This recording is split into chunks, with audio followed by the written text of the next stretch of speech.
Hello, please pardon my appearance.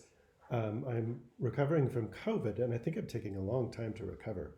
I'm testing negative these days, but I still feel kind of. Apparently, the recovery time varies depending on the person. And I scored well in it takes a long time statistically. Love the question that you asked because there's like a whole bunch of different ways of digging in. So I made a video. Scales of measurement and in general refugees, culture, language, and all of those things. Um, there's a whole bunch of different ways of approaching it, and I think Web of Science, ironically, is one of the worst. Let me show you though how I started um, to do due diligence, and then I'll show you some alternates that may help you reapproach Web of Science. So if you're looking at Web of Science as kind of like an impact measurement of which ones are the best, this might be a good strategy to approach. But let me know how it goes. This is a conversation. This is not the only answer. So going to Web of Science.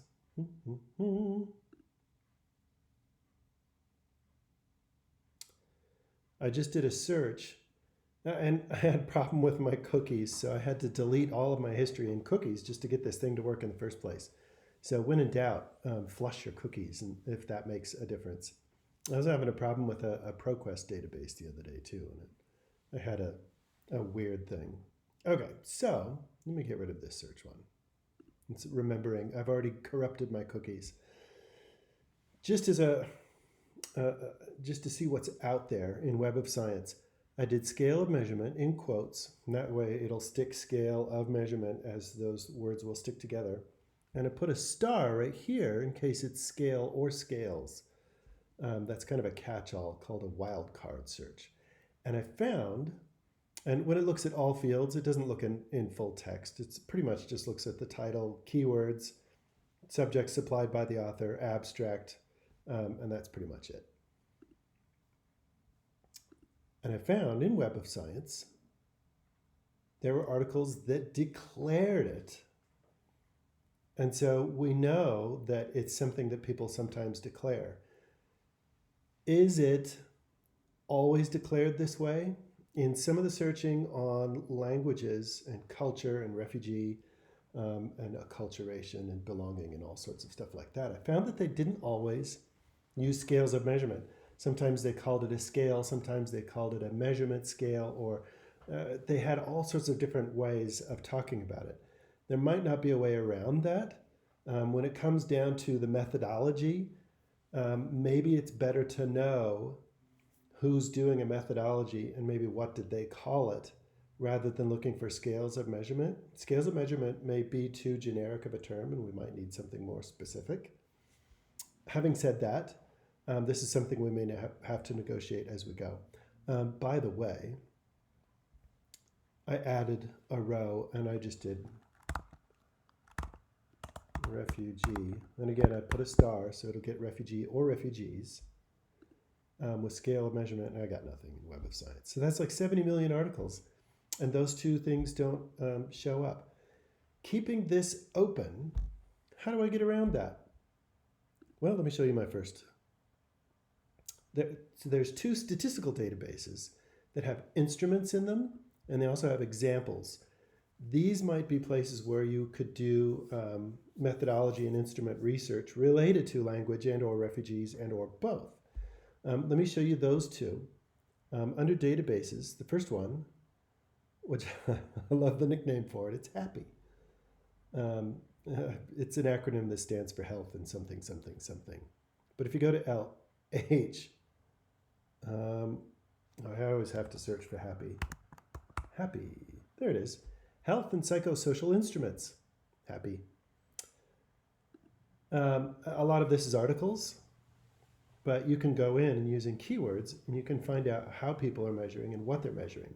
So for example, let's do, so instead of doing scale or any of that, a scale of measurements, let's just do refugee and language or culture. And I don't know if this is going to help you or not. So this is where you have to tell me, you're like, Dale, we already did this and this didn't work out for us. So do you see this where it says scale? it's a scale of measurement, isn't it? But here's an acculturation scale. It's annoying how they do this. So sometimes they don't use that word at all. Stress interview schedule. I don't know what's going on. There's the Harvard Trauma Questionnaire. I've heard of that. In all of these, you should be able to see the instrument and the methodology, and you should see an example of how they processed it. Happy. I would say if you go through these and look, what are the criteria you're looking for? Are you looking at a specific population of refugee? Or are you looking for a particular era or a particular nuance of the population? There's all sorts of things going on in Happy that's instruments and methodology that you can look at that probably are scales of measurement in some capacity. Okay, that's the first one. The next one, excuse me, the next one is called ICPSR, which is like a bunch of data, but I think they have instruments as well. So under the letter I, ICPSR, so it's political and social research, which is perfect for this. I mean, like the status of a refugee is a political statement, isn't it? In this one, there's a lot of data, but there's a lot of statistics and everything, but typically it's tied all together neatly in a package. So let's look at refugee. I mean, you could do language and all sorts of things like that. But when you go to refugee, is this a measurement? Is the survey a measurement? There's a self-sufficiency study. What does that study look like? This is something that you could go through. So maybe we should do in ICPSR, maybe we should go through this instead and do refugee and language. I don't know if we have to use the and in this database. So there's English language learners. There's that self-sufficiency one again. Adaptation process. So is this more of what you're looking for? Is this helpful, or are you looking for the ranking of something? Let me give you one last tip. Oftentimes researchers like to have the name of their methodology or their instrument out on the open web. So if we go to Google, you can see, I want to show you a search that I've done. Don't search for this yet, Google. Oh, it searched for it. Okay, let me show you what I'm doing. If we need to do scales of measurement, when you search for Google, you can search in a context, and you can define that context by everything that's before the colon. So I could do recipes, scales of measurement. You can see I've been looking at these sense of belonging scales. That's kind of hot in STEM these days. So the first thing before the colon is the context, and then everything afterwards is like what you want to search in that context. If that doesn't make sense, I will illustrate something. So here we have something where somebody came up with a scale, and they gave it a great name, CSBS, which is College of Social and Behavioral Science. I thought that was cheeky, but it says Challenged Sense of Belonging Scale. CSBS.